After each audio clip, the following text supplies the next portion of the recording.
Oui, ils ont été maintenus. C'est un événement parce que dans 9 départements sur 10, malheureusement, ils ont dû augmenter ces taux. Et il est vrai que nous avons réussi cet exploit et nous l'avons fait dans un contexte extrêmement difficile. Le rapporteur général du budget l'a dit, le président avait bâti son rapport sur effectivement toutes ces difficultés qui tiennent notamment au développement de la péréquation. Puisque vous parlez d'imposition, moi je voudrais donner deux éléments. Le premier élément, c'est qu'effectivement nous avions il y a quelques années 4 taxes qui représentaient grosso modo un point d'impôt représentait pratiquement 8 à 9 millions. Et la taxe professionnelle à elle seule en représentait plus de la moitié. Elle était supprimée, cette taxe professionnelle.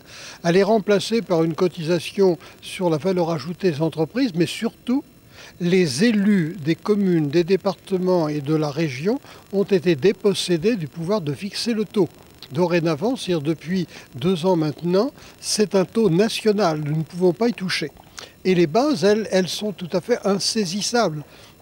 Je l'ai dit il y a quelques instants, en 2012, l'année dernière, nous avons constaté que chez nous, elles ont progressé de 0,50% seulement, alors qu'en moyenne nationale, y compris dans des départements qui sont beaucoup moins dynamiques, où l'économie est plus faible que chez nous, eh bien dans ces départements, ils ont augmenté les bases de 3,5%. 0,50% seulement chez nous, c'est évidemment un préjudice extrêmement important.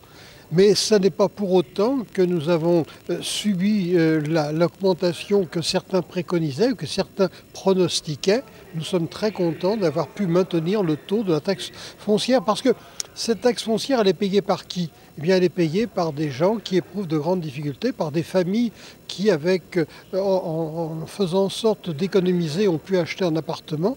Et nous avons considéré qu'il fallait pour encore toucher à leur pouvoir d'achat. Nous sommes contents d'avoir pu maintenir le taux de la taxe foncière.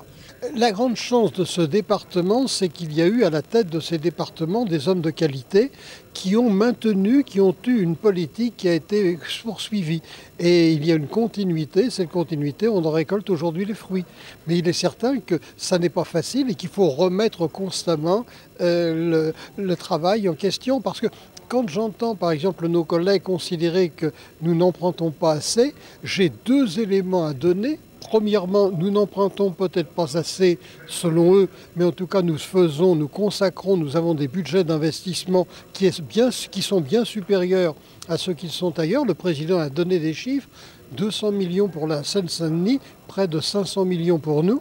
Et la deuxième chose que je voudrais rappeler, parce que je le dis depuis 20 ans, les emprunts d'aujourd'hui sont les impôts de demain. Il est facile d'emprunter pour une personne, pour une entreprise et pour une collectivité, notamment avec la signature du département des Hauts-de-Seine, on n'a aucune difficulté à emprunter. La difficulté, c'est qu'il faut ces emprunts, il faut les rembourser. Et ça, malheureusement, nos collègues qui sont malheureusement déconnectés, eh bien, ils pensent que ces emprunts, on peut effectivement les réaliser sans pour autant avoir la difficulté de les rembourser. Et nous sommes des élus responsables, des gestionnaires responsables. Nous n'empruntons que si nous sommes en mesure de pouvoir rembourser.